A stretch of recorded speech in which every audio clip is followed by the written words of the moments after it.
Hello, Sandwich Public Schools community. Welcome to our third episode of our Blue Night Spotlight. If you remember, the first two episodes we talked a lot more about the building specifically, about our safety and security upgrades, about the work that we had done over the summer. And in the end of episode 2, what I had talked about was the fact that we're now going to transition for the rest of the year and talk a lot more about what we're doing within the classrooms and specifically regarding the professional development that we're doing. 2 years ago when I arrived in Sandwich, we engaged right away in the planning process for our 5-year strategic plan, what they call a strategic plan. We decided to call it the District Improvement Strategy because we felt like that term actually better spoke to what we were really trying to do. And in that process, at the beginning, we had, if you may remember, back in November of 2016, had sent out a survey to all students, staff, parents, community members, to try to learn from everybody what they thought we were doing well and what we needed to work on in their opinions. We got over 1,700 responses to that survey, which was incredible, but it told me that there were a lot of things that people wanted to talk about. So during that process, as we got our feedback, we met with a group of people, and one of the objectives that we came up with was just simply teaching and learning. And in that teaching and learning objective, there were a number of different areas that we wanted to work on.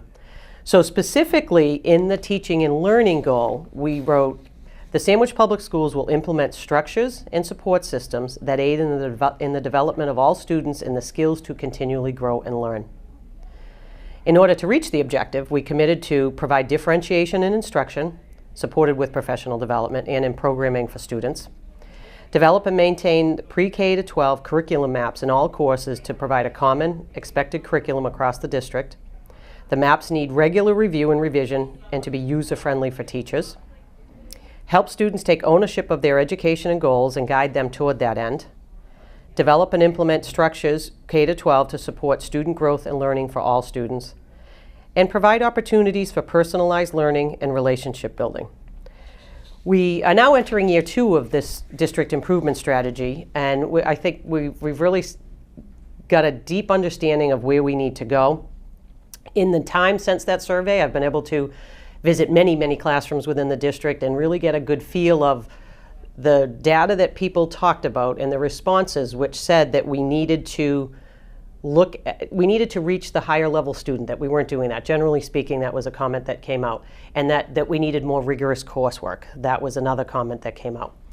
So in my walking around the district, I think there is a little bit of a misperception about the rigor that's going on within the classroom because I see it every day. Is there work we can do? Of course there is, and that's what we've talked about. And that's what I've been able to spend the last 2 years really looking at, is getting an understanding of what rigorous work really looks like in our schools, and then what do we need to do to get better. So there are 2 main areas that we have focused on our professional development. A little bit last year and more focused on this year was using data more efficiently, and then taking the time to use that data to inform our instruction so that as a teacher, when they look at that data, they literally can just change their instruction to meet the needs of every single student within their classroom. To those that aren't educators, that might seem pretty simple. Use data, make a decision. But when we're looking at the multi-level of students that we have in our classrooms, that isn't always the easiest things. You can have anywhere between 20 and 30 students in a classroom, and each with every different need you can imagine. And so for a teacher to just say they're going to look at data and make a decision, that has to happen and replicated 20 to 30 times depending on each individual needs of the student. It can be done, we're working on that, but I just need parents to understand that that isn't just that simple of saying, I'm going to look at data and here we go, we're going to make a change.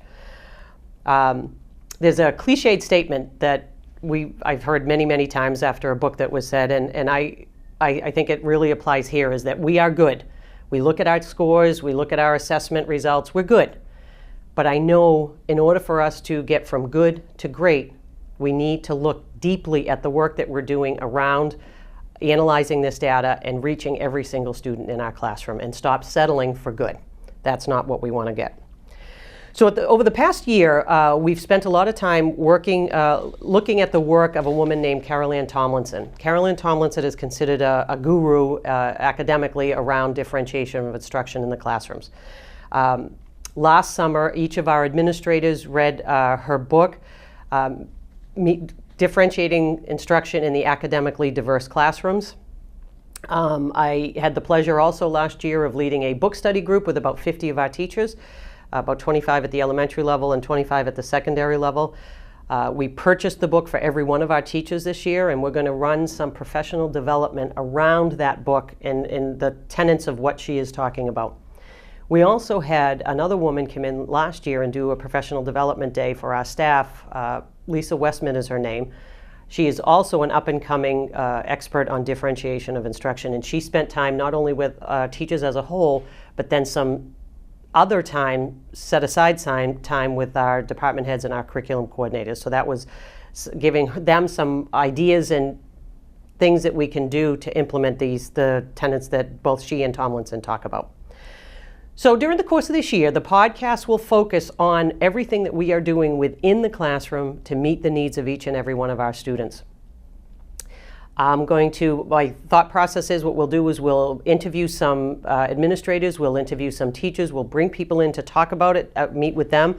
But more importantly, what I'd like to do is actually get out into the classrooms. As a parent, to see, you don't always get to see what goes on inside the classrooms. There are people that are doing this work in our district so well, and I think to get an understanding of what they do and how they do it and let you see that will provide you a better understanding of what our goals are for the next coming year. So I thank you for watching this one. It was a shorter one this time. It'll be a little longer next time, but I hope at least as a setup for you to understand what we will be working on over the course of the year. So thank you for watching our Blue Night Spotlight, and we'll see you on episode 4.